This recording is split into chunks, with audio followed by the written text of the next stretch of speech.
Today at Investigate TV Plus Weekend, thieves are targeting the trains and trucks that carry our everyday goods from coast to coast, with some confrontations turning deadly. When you see something that brazen, how do you react to it? Well, I think it's terrifying. It's greatly concerning. Plus, nurses trained to save lives, not fight for their own. For many, violence isn't rare, it's routine. The nurses on the floor. This could be nearly a fatality, this employee that may get. And federal investigators sound the alarm about a relatively new form of online crime targeting kids. In this case, it did take a dark turn very quickly. The content was, to me, disturbing. Investigate TV Plus Weekend starts right now. Hello and welcome to Investigate TV Plus Weekend. I'm Lee Zurich. Thieves are targeting trains and trucks across the country, sometimes with violent showdowns with drivers and conductors. 46 states reported cargo thefts to the FBI last year. Now consider that everything from the latest sneakers to medicine are transported by highways and railways. And the cost isn't only safety, but your total at the store. And our Josie Sturman discovered there's little being done federally to piece together the crimes. Setting off sparks, grinding locks to gain access to trains, and slashing brakes, risking derailments. It's organized crime at the highest. Would-be thieves jumping from car to car, looking for high-dollar items being carried across the country. Just not some teenage kids that said, hey, I want a free pair of shoes. Rail bandits ready for battle, armed with assault weapons. When you see something that brazen, how do you react to it? Well, I think it's terrifying. It's greatly concerning. These are not the train robbers you remember from old-timey westerns.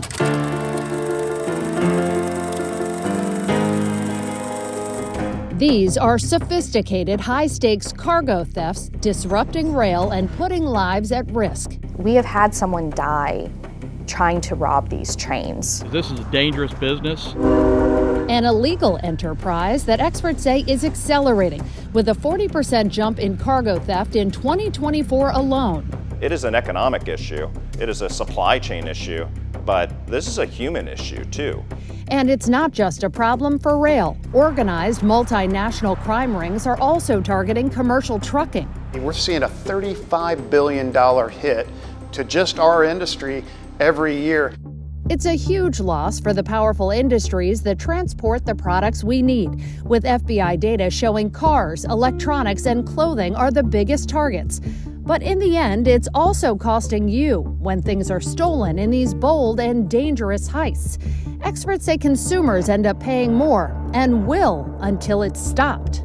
It's going to reflect on the prices and hopefully bring pricing down by going after the bad guys. Bad guys, we found, are breaking into precious cargo on highways and rail lines from coast to coast. Police department, if anybody's inside, let us know.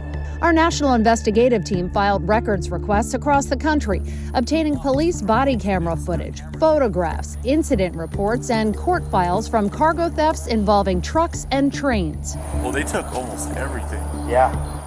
We discovered police footage that shows thieves snagged thousands of dollars in Beats earbuds from this truck hijack from an Arizona truck stop. Pictures that detail a ransacked tractor trailer in Colorado, picked clean of more than $1 million worth of Nintendo gaming consoles. Court records that outline a cargo theft spree across Georgia and Virginia, netting robbers nearly $2 million in copper and electronics. Evidence videos from a case outside Phoenix that capture brazen thieves taking selfies, dressed in tactical gear and carrying what looks like a grenade launcher. And one incident report that details shots fired near a conductor in a Memphis rail yard as boxcars full of Nikes were broken into. Another burglary in that city captured on surveillance cameras. Thieves stopping their efforts just long enough to punch a defending truck driver right in the face. I think that our industry has been shy about talking about cargo theft because nobody wants to know that their cargo, their freight, their truck got hit. And I think we're seeing it spread so rapidly. Chris Spear, president and CEO of the American Trucking Associations, says he can't afford to be silent anymore. Neither can his main competition in transportation, Ian Jeffries, who leads the Association of American Railroads. Historically, we may have worked in parallel, but not necessarily arm in arm. And we've taken a new tack this time around that we are locked at the elbow and working and rowing in one direction in one boat. Moving together to try and crack down on a crime that experts tell us is often handled as either an insurance claim or a one-off criminal case at the local or state level.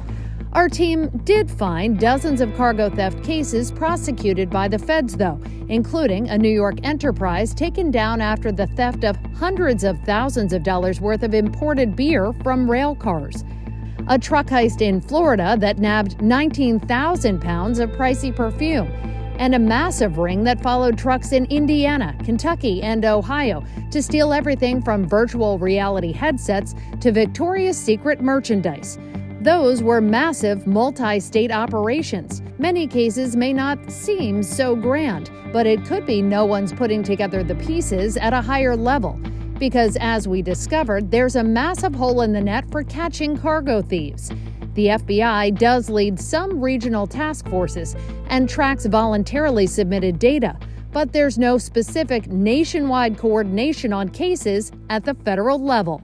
It's something that goes well beyond most companies' ability to combat, which is really why we need stronger leadership by the federal government in coordination with the state and local governments. Without federal intervention, does it end up being just like a game of whack-a-mole, essentially? It feels like it right now. I think a lack of coordinated, consistent, and centralized data is absolutely contributing to identifying what is a much larger issue across the entire supply chain, but also inhibiting our ability to identify what are truly those hotspot areas in ways that we can target with the biggest return on investment.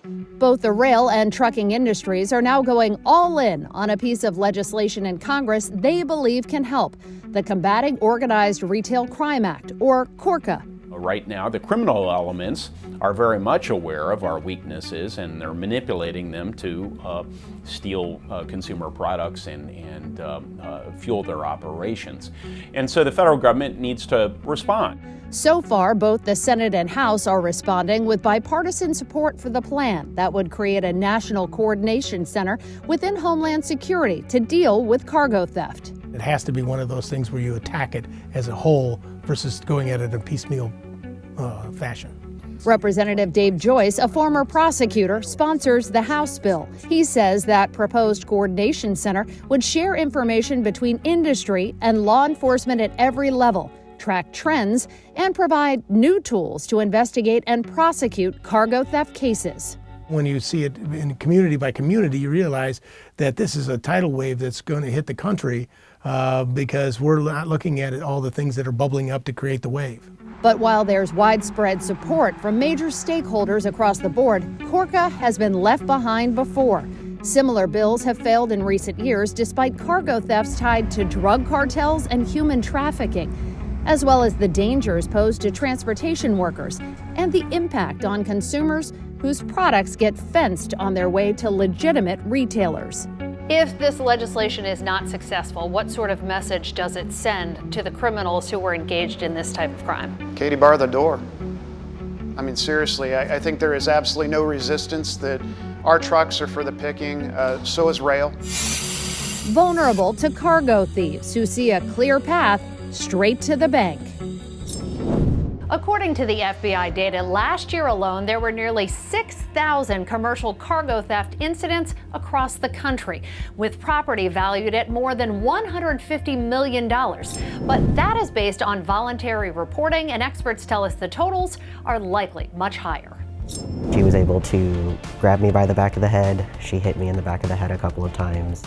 Coming up, violence against nurses is rising nationwide. Now there's debate about what to do about the problem. A mandate to increase staffing or harsher penalties for those who assault healthcare staff. A look at both ideas next.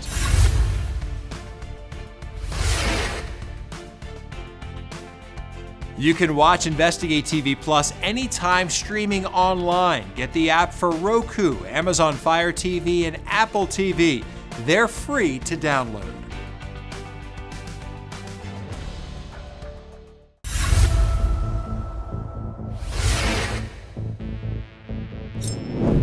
Punched, kicked, bitten, even stabbed. Healthcare workers across the country face these violent acts just doing their job.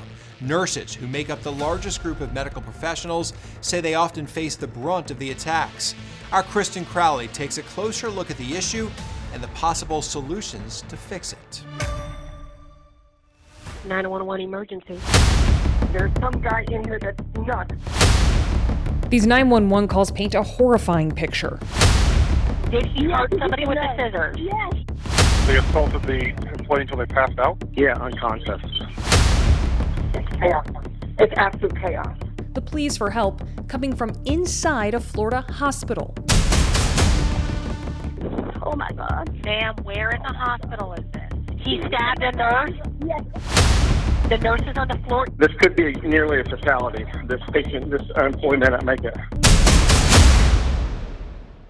That employee was a nurse, Leelama Lal. According to police reports and Lal's attorney, Karen Terry, a patient taken to Lal's hospital for mental health reasons attacked her. Months later, Lal was still too injured to speak with us, so Terry spoke on her behalf. Almost beaten to death.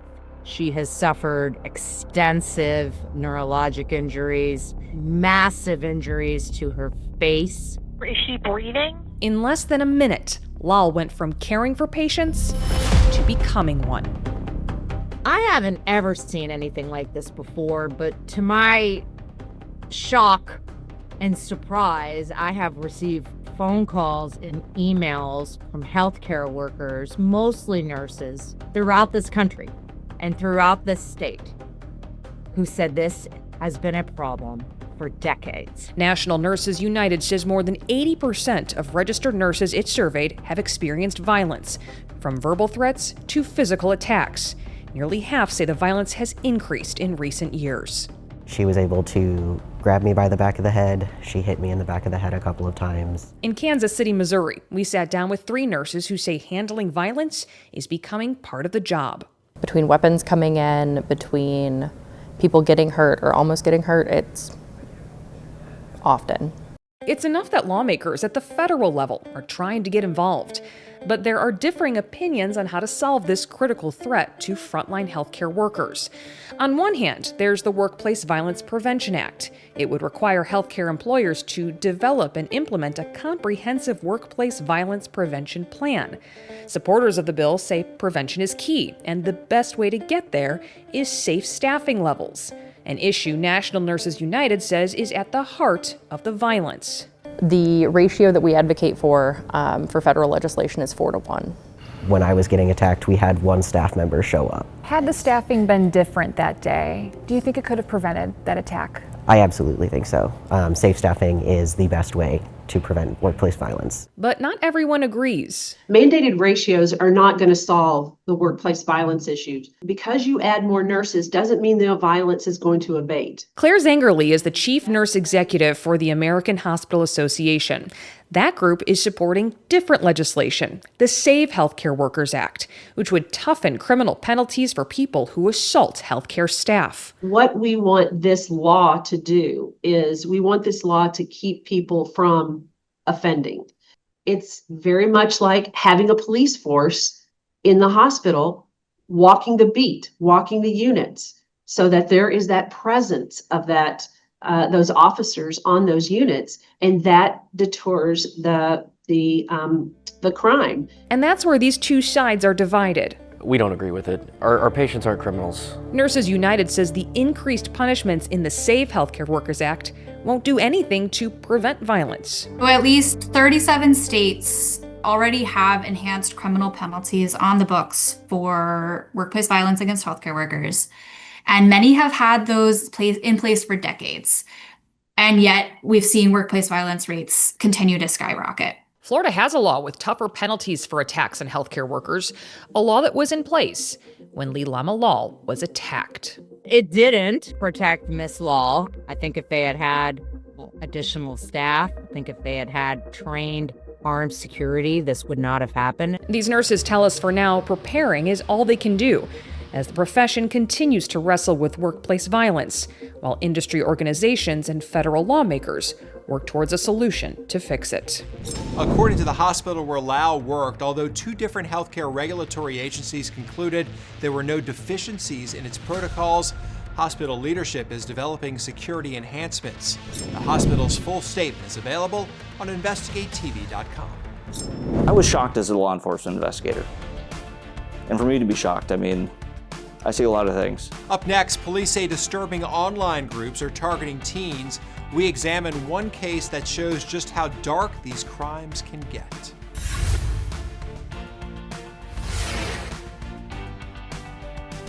You can watch Investigate TV Plus anytime online. Just subscribe to our YouTube channel at Investigate TV. You can catch stories and full episodes.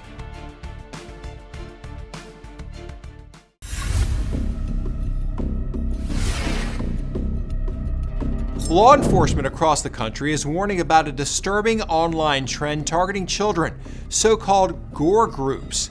These groups manipulate vulnerable teens, sometimes coercing them into violence or sexual exploitation. Reporter Adrian Thomas in Portland takes us inside a case that shocked even seasoned investigators, revealing just how far these predators can reach. In this case, it did take a dark turn very quickly. The content was, to me, disturbing. I was shocked as a law enforcement investigator.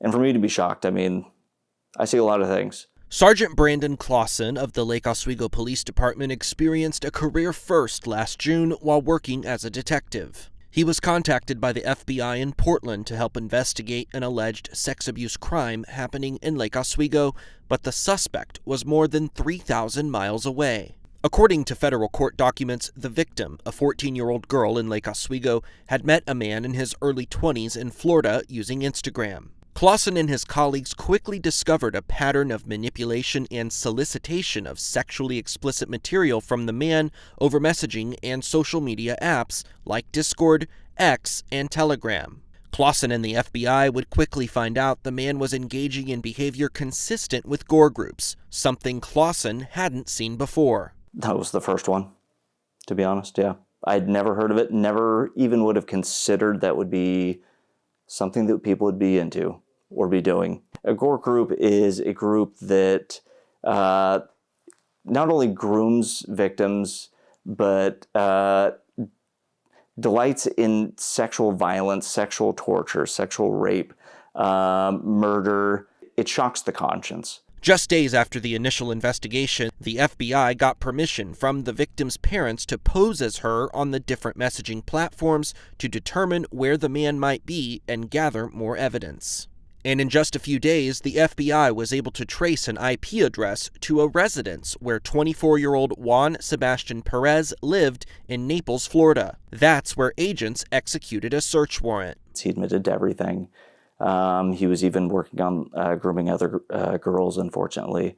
He was part of, like you mentioned, a gore group. Perez was arrested and charged with enticement of a minor to engage in sexual activity and possession and distribution of child pornography.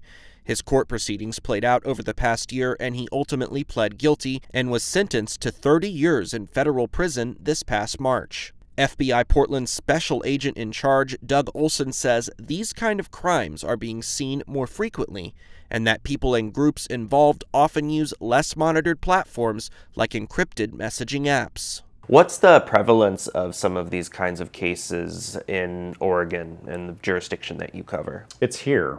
I mean, it's definitely here. I know of 2 cases that have been fully adjudicated and then 4 active cases that we're working on right now. That doesn't mean we are a hotspot for this type of activity. It just means we're not free of that type of activity. Officials tell us parents play a critical role in prevention. That starts with knowing when your kids are online and what platforms they're using. They recommend having open, ongoing conversations about who your children are talking to, setting clear limits on screen time, and making sure kids know they can come to you if something feels wrong. And perhaps the most important reminder, don't assume every message or interaction is safe. After the break, scammers are flooding inboxes and phones with sneakier tricks than ever before. The simple steps experts say can help you outsmart them. Next.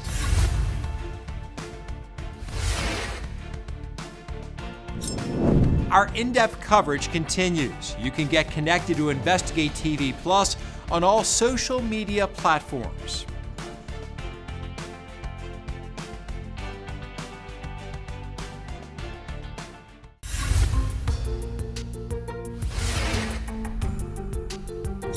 Scam texts and phishing emails are hitting phones and inboxes across the country at record levels, often trying to trick you into thinking there's a problem with your account or luring you into clicking a dangerous link. And as criminals start using artificial intelligence, those messages are getting harder to spot. Our Rachel DePompa shows us the red flags to watch for and simple ways to stay one step ahead of the scammers in this week's Watching Your Wallet. The number one rule is don't engage, especially if you are certain something is a scam the moment it pops up on your phone or in your email. Sometimes, though, the scams are hard to spot and you might accidentally engage. In that case, Jerry Dale, the Vice President of Financial Education at Virginia Credit Union, says trust your gut, be skeptical of everything. So you get an email from your financial institution, you get a text from your financial institution. If it looks fishy and you don't think it might be true, or if there's a sense of urgency around it, contact your financial institution directly and don't respond to the email or the text. That is your safest bet. Scammers are now using AI to write some of their messages, so the old trick, look for typos in the message, that may not work. But oftentimes, the email address these messages come from, well, that's still strange looking and doesn't look like it's from an actual company. Be careful about what you post on social media. I coach young adults all the time to be wary of this, but going on vacation and simply saying, hey, I'm here this week, just opens it up to people knowing that you are not at home. And don't post personal information online like your age, birth date, where you work, your home address. Dale says scammers can not only use that information to come after you, but to come after your loved ones. Also, take the simple step to shred your financial documents and statements that come in the mail before you just throw them away. Better yet, she says, switch to emailed statements so there's absolutely no paper trail. And that's it for us. Thanks for joining us here on Investigate TV Plus Weekend.